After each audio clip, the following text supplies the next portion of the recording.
Assalamualaikum warahmatullahi wabarakatuh. Alhamdulillah hari ini kita bisa mulai untuk diskusi terkait dengan studi konstitusi. Di minggu kemarin kita membahas tentang klasifikasi, ya. Jadi bagaimana mengklasifikasikan konstitusi yang ada di Indonesia maupun di dunia. Hari ini kita membahas tentang perbandingan konstitusi. Ya, kemarin kita seharusnya sudah harus membahas tentang bagaimana konstitusi yang ada di beberapa negara, baik di Amerika atau di negara manapun. Tentunya konstitusi itu pasti ada ciri dan karakter masing-masing sesuai dengan negara masing-masing. Kita hari ini membahas tentang perbandingan. Sebelum kita membahas perbandingan, kembali lagi kita pahami bahwa pengertian dari konstitusi itu dari bahasa Prancis constituer, ini membentuk. Dengan begitu konstitusi berarti pembentukan suatu negara atau menyusun suatu negara. Mungkin di awal-awal pertemuan saya sampaikan bahwa konstitusi itu seperti ruhnya negara, nyawanya negara, aturan main dari sebuah negara itu. Jadi bagaimana negara itu disepakati, karena negara itu adalah wujud dari kesepakatan individu-individu untuk menjadi sebuah kelompok, menjadi sebuah negara. Jadi kalau kita belajar konstitusi berarti belajar mempelajari bagaimana menjalankan kesepakatan dari berbagai individu atau kelompok menjadi sebuah negara. Nah, konstitusi ini biasanya dikenal dengan undang-undang dasar. Ada beberapa ahli yang membedakan atau menyamakan konstitusi dengan undang-undang dasar. Seperti Appledon mengatakan bahwa konstitusi itu berbeda dengan undang-undang dasar. Kalau konstitusi itu berarti memuat peraturan tertulis dan tidak tertulis, sedangkan undang-undang dasar itu undang yang tertulis. Berarti ada konstitusi itu yang tidak tertulis tetapi menjadi sebuah aturan main seperti aturan norma, kaidah, formal agama dan sebagainya. Sri Sumarni mengatakan bahwa konstitusi itu sama artinya dengan undang-undang dasar, berarti ruhnya tadi.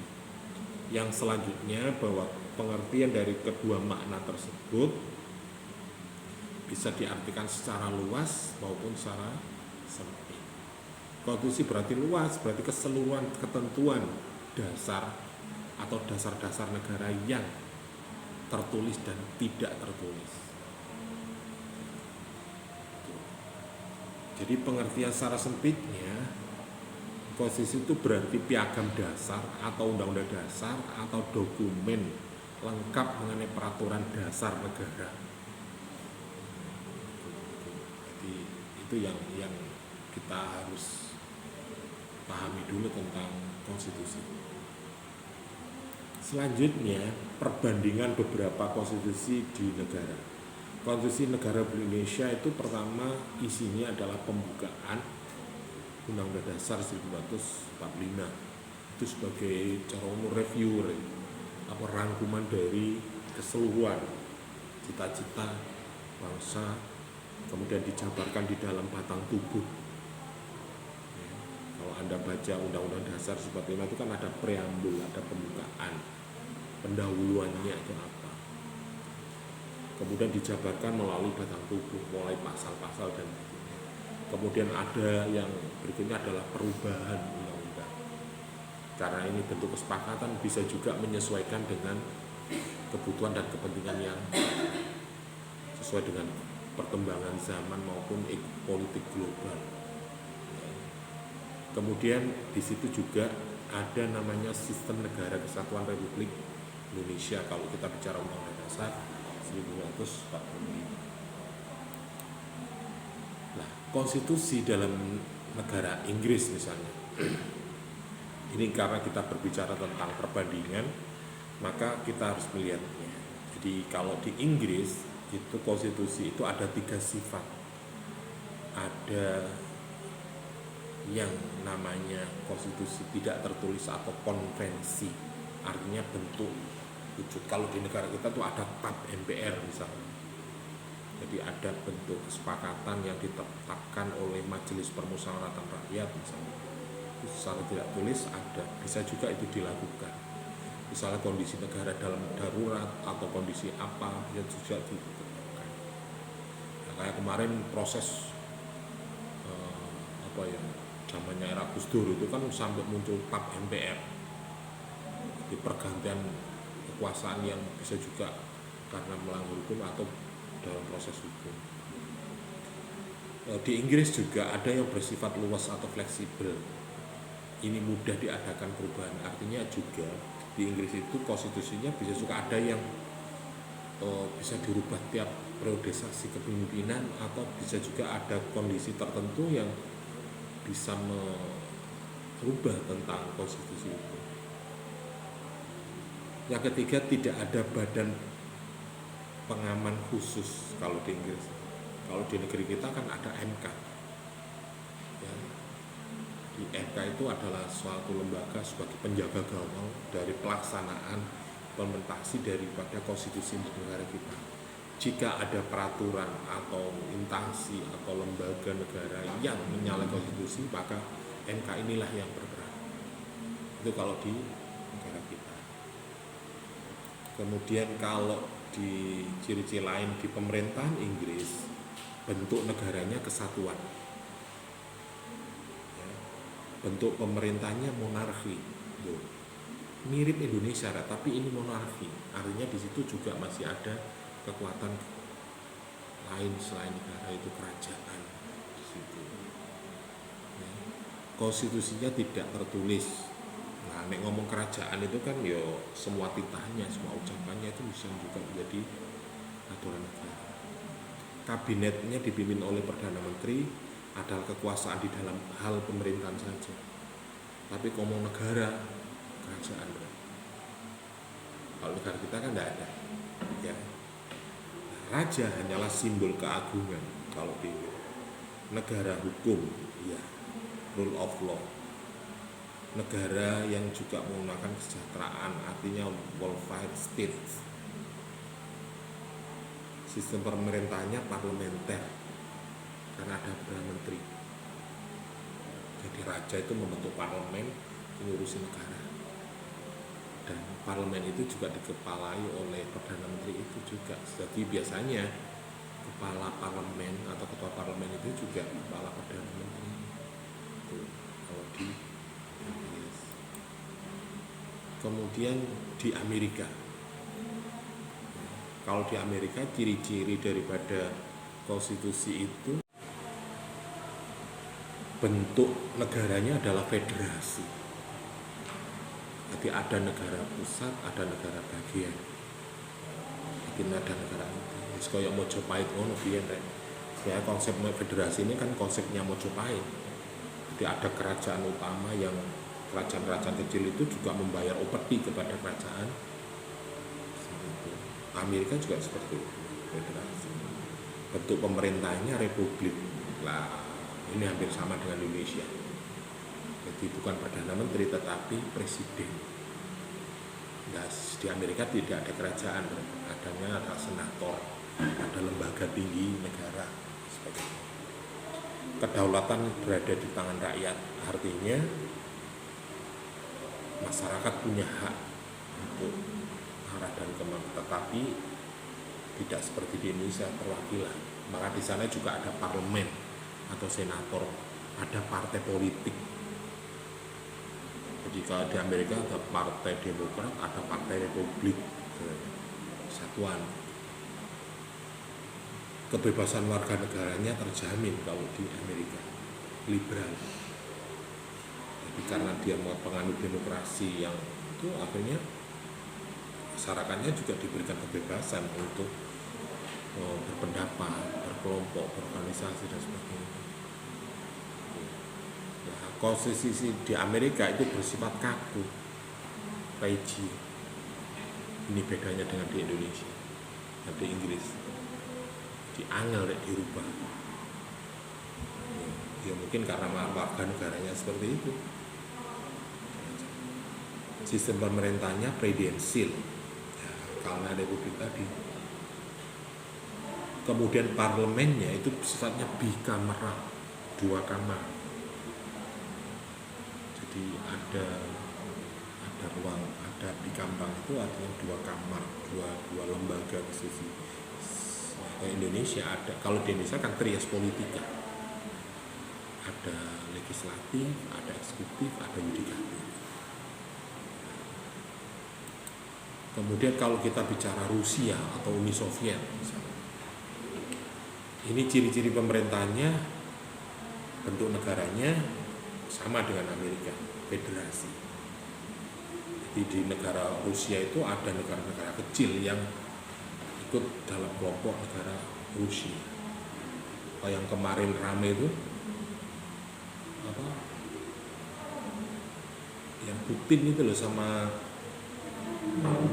sing konflik antar negara itu loh, Rusia musuh itu kan negara bagian. Bentuk pemerintahnya republik sama dengan kita, pemerintahannya diktator karena menganut sistem satu partai. Ya, dulu Rusia itu kan Uni Soviet ya, Uni Soviet dulu. Ya. Kekuasaannya totaliter.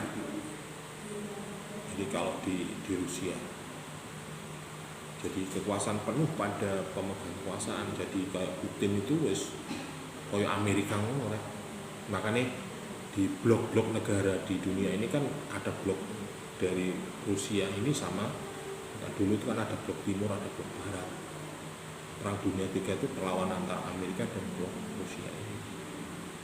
Nah, sekarang ini ada kelompok-kelompok, tapi mungkin bergeraknya bukan pertahanan, tapi pergerakan ekonomi. Ini menjadi kelompok-kelompok ekonomi timur dan barat. Jadi kelompok Amerika sama kelompok Amerika bisa juga bergabung seperti Israel, seperti Saudi Arabia, itu kan kelompok-kelompok kekuatan ekonomi.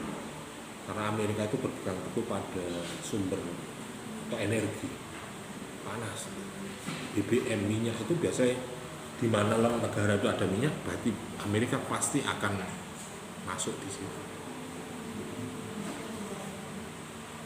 Kemudian hak asasi warga negara tidak terjamin kalau di Rusia, karena kekuasaan penuh ada di pemerintah totaliter.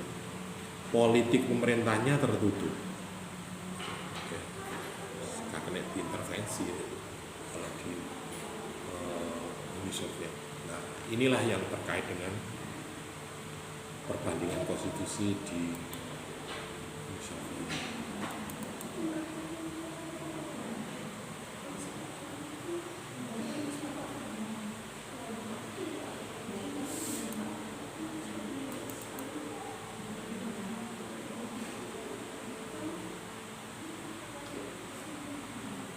Kalau kita diskusi tentang perbandingan mungkin banyak sekali, adik-adik bisa mencari di website atau di buku yang kemarin saya share, saya kira ada itu terkait dengan perbandingan konstitusi.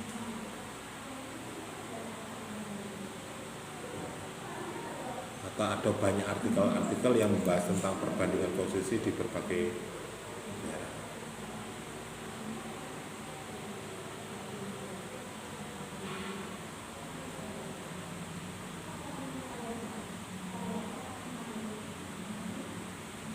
Berdasarkan prinsip-prinsip umum, misalnya terkait dengan perbandingan berdasarkan sistem amandemen misalnya.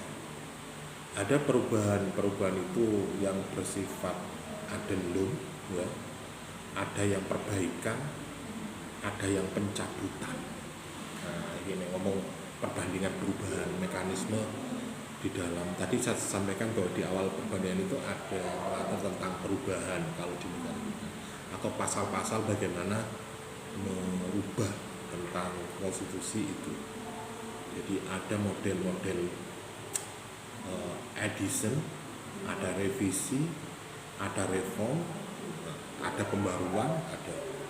Apakah Indonesia juga pernah melakukan itu? Ya pernah. Ada amandemen pasca reformasi itu, perubahan tentang masa jabatan presiden, pemilihan presiden, itu kan dilaksanakan secara ada perubahan di amandemen. Nah, amandemen konstitusi, ada perubahan konstitusi. Ini dua sistem ini yang dianggap di dalam digolongkan dalam sistem perubahan yang ada di mana saja. Apabila suatu konstitusi itu diubah, maka akan berlaku adalah konstitusi yang baru secara keseluruhan. Karena konstitusi ini adalah buatan manusia, bisa juga menyesuaikan diri dengan kondisi situasi negara maupun bangsa-bangsa di sekitarnya. Jadi kayak kemarin di Indonesia itu ada namanya gerakan reformasi, berarti hanya merubah sebagian, tidak semua. Kalau revolusi ganti total, Nah, kalau reformasi, amandemen di era reformasi, berarti ada pasal-pasal tertentu yang diubah. Nah, ini kalau dari sisi perubahan, kalau kita bicara sisi perubahan konstitusi, di mana konstitusi asli tetap berlaku, sementara bagian perubahan tersebut merupakan adendum. Jadi kalau kemarin perubahan tentang sistem pemilihan presiden yang dulunya dilakukan secara tertutup, sekarang terbuka, artinya masyarakat bisa memilih langsung. Itu salah satu wujud bahwa di negara kita juga pernah melakukan perubahan undang-undang. Nah, kemudian kalau kita bicara perbandingan berdasarkan bentuk pemerintahan, macam-macam. Jadi kalau kemarin di negeri kita, misalnya tentang masa jabatan presiden, ada pasal 7 Undang-Undang Dasar 1945 menyatakan bahwa presiden dan wakil presiden itu memegang jabatan selama 5 tahun dan sesudah itu dapat dipilih kembali. Itu di zaman Orde Baru ya. Kalau zaman sekarang sudah bahwa masa jabatan presiden 5 tahun dan hanya 2 periode, tidak boleh nyalonkan kembali. Intinya itu. Kemudian kalau perbandingan konstitusi berdasarkan bentuk negara, secara garis besar negara-negara di dunia ini adalah ada yang negara berbentuk serikat, ada yang kesatuan. Ya. Kalau yang negara serikat itu adalah negara yang bersusunan jamaah atau federasi yang saya sampaikan. Ciri-cirinya adalah negara itu memiliki kepala negara, parlemen, dan dewan menteri atau kabinet atau demi kepentingan negara bagian. Itu kalau negara serikat, kayak Amerika Serikat, Uni Soviet itu tapi termasuk serikat. Nah, tiap negara boleh membuat konstitusi sendiri, tetapi tidak boleh bertentangan dengan konstitusi di negara bagian. Artinya kalau negara serikat itu negara yang bagian sebenarnya punya undang-undang dasar sendiri, tetapi tidak boleh bertentangan dengan. Nah, kalau di negara kita bukan negara tetapi provinsi. Jadi provinsi itu punya peraturan daerah masing-masing. Jawa Timur punya perda sendiri, Jawa Tengah punya perda sendiri. Sistem negara tetapi tidak boleh bertentangan dengan Undang-Undang Dasar 1945. Intinya itu. Jadi kalau di negara serikat itu boleh membuat sama, tapi negara bagian dari negara serikat itu. Nah, hubungan negara federal atau pusat, rakyat diatur oleh negara bagian, kecuali hal-hal yang kewenangan terserahkan pada pemerintah pusat. Ini podo. Cuma kalau di Amerika bentuknya negara bukan provinsi, tapi kalau di Indonesia bentuknya provinsi-provinsi.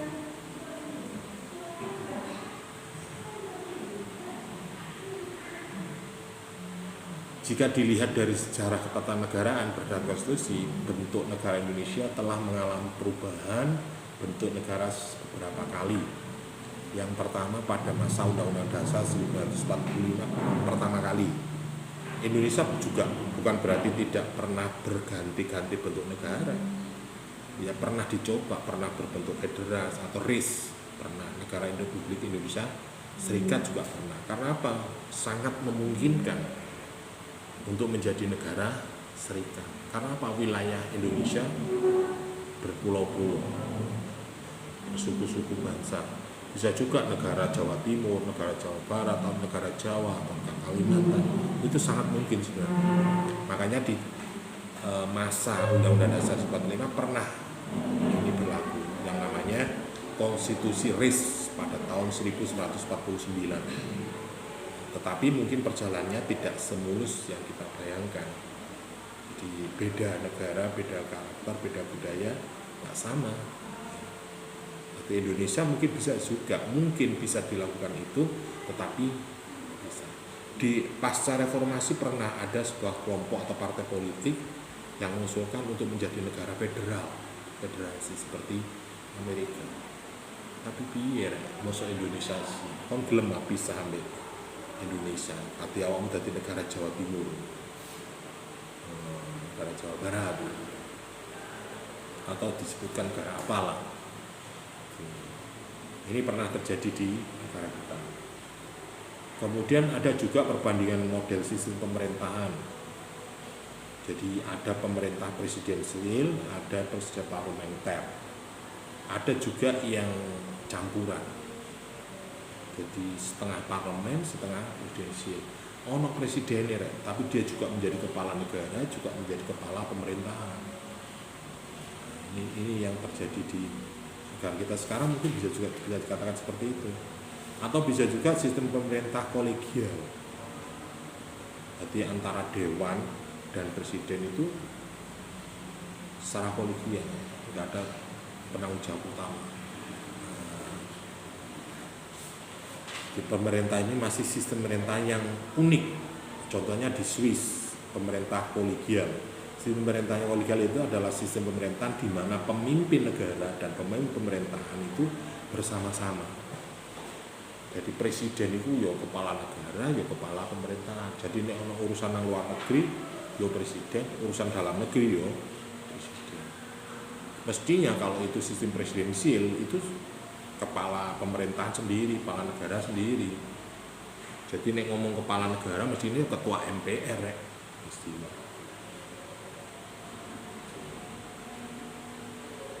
Kalau sekarang ya bisa dikatakan campuran. Kalau negeri kita mestinya MPR, ketua MPR itu adalah sebagai kepala negara. Ya, bisa disimbolkan sebagai cerminan warga negara Indonesia. Kemudian bisa disimpulkan bahwa secara formal Undang-Undang Dasar 1945 itu hingga perubahan Undang-Undang keempat ini, Undang-Undang Dasar itu mengikuti sistem amandemen di mana konstitusi yang lama berubah, pembukaannya tetap. Jadi pembukaan Undang-Undang Dasar harga mati itu cita-citanya Indonesia. Artinya isi dan tujuan visi negara kita ya tertuang dalam pembukaan Undang-Undang Dasar 45 itu. Makanya di dalam proses amandemen pembukaan tidak akan mungkin dirubah, tetapi isi di dalamnya bisa juga berubah. Tapi cita-cita bangsa tetap, karena itu menjadi dasar pemikiran dari terbentuknya negara kita. Maka di dalam perubahan Undang-Undang Dasar itu yang telah diamandemen, walaupun materinya, jumlahnya, muatannya berubah, naskah asli sedikit banyak perubahan, tentunya konstitusi merupakan penentu dari sistem amandemen. Nah, mengenai bentuk pemerintahan di Indonesia dengan Swiss sama-sama bentuk republik, di mana negara dipakai oleh presiden, kepala oleh negara dan kepala negara masa jabatan tertentu. Dalam pemerintahan republik, kepala pemerintah dan kepala negara adalah dipegang oleh presiden. Sekarang seperti itu. Ini hasil perubahan amandemen tahun itu.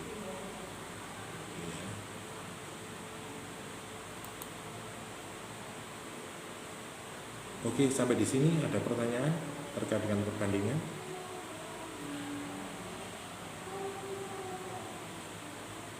Ada pertanyaan?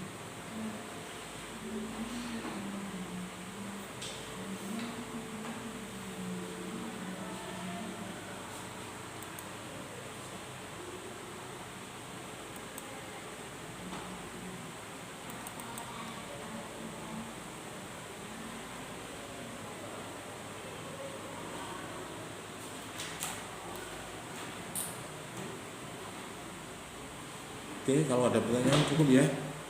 Jadi ada masalah ngobrol.